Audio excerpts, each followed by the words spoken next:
I just finished working with a client here in my studio, and kind of what came up is a theme that I've been noticing in a lot of places recently, and so I just thought I'd talk about it. And that's this question of people, we typically say, oh, I feel just stuck in my head, or sometimes we point at another person because we think we don't have the problem. We say, oh, they're stuck in their head.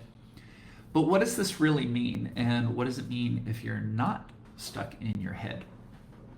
And so I'm going to keep it pretty simple, but we humans communicate with language, and that's just what we do. So there's always words that we're going to be using. We need to put our experience into words if we want to share it with anyone else.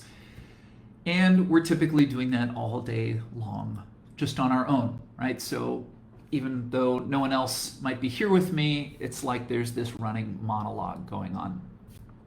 Now, there's various practices out there. People do therapy or, practice different modalities.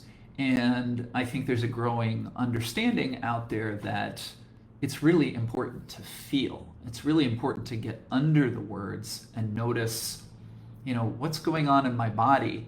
Maybe what's going on in my chest, what's going on in my belly, how am I breathing?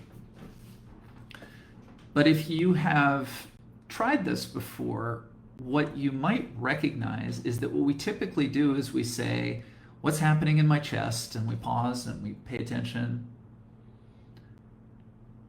And then it's like, oh, there's a tension. There's a, or maybe, maybe it feels light, maybe it feels nice, maybe it feels buttery or something like this. So we're back in words, right?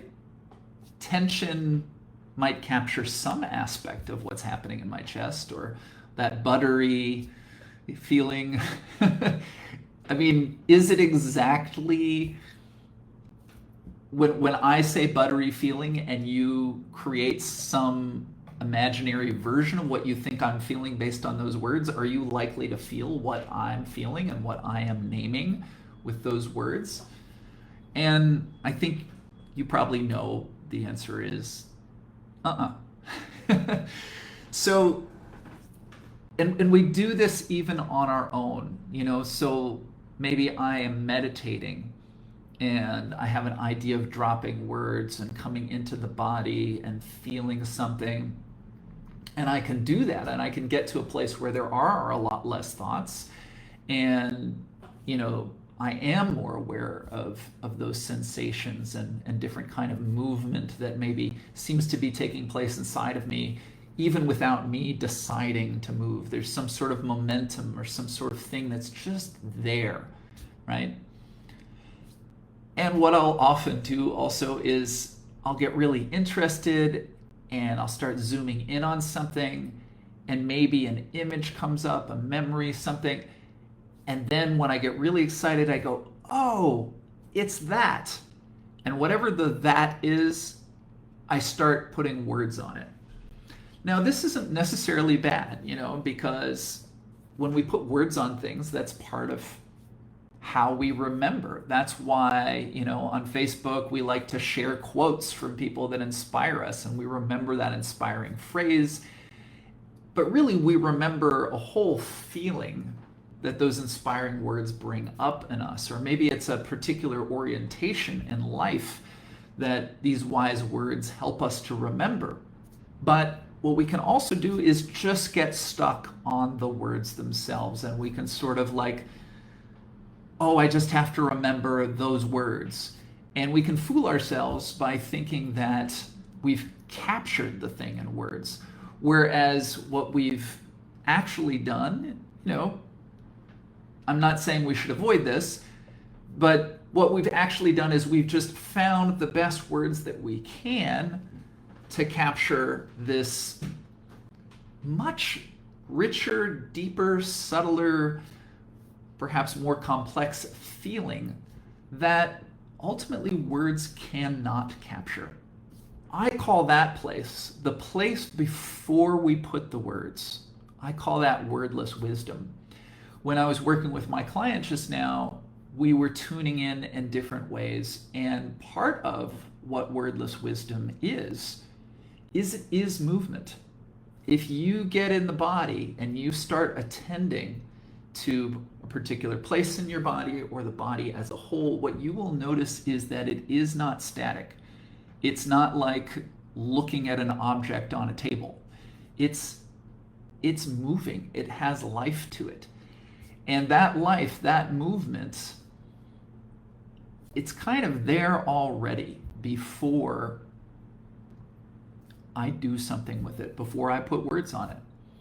My client walked out the door today with a little more awareness of something in her that was already moving, which she could rely upon to help move her. You know, she's going to walk home, so she's walking down the street, but there's a way that there's a momentum, there is a presence, there is an energy. If you want to get mystical or spiritual, you can say it's from God, or if you know, oneness, or you could just say, well, it's there's a lot of movement in the environment, and I'm in the environment, and I can't be separate from that, so I might as well tap into it and make use of it. But there is something that's there below the words, and just finding some really sweet words that seem to capture it better than any other, it's a really cool thing to do, but it's not the whole thing. There's actually something about staying in the place where the words just don't come, or we don't grasp them, where something even deeper is available to us that we can tap into and that can be a powerful resource. So I'm offering a number of classes right now, but that wordless wisdom, that is something that we tap into. And once we know how to tap into it, we can make use of it for many different valuable things, including all those places where words tend to get us more stuck. Those places can get unstuck. Anyways, I'd love to invite you. I'll put a link in the comments below this video. And I'm just curious, again, if you enjoyed, listening to a few thoughts like this, as I clear my throat. Maybe I'll make some more of these if you enjoyed it. Take care, everyone.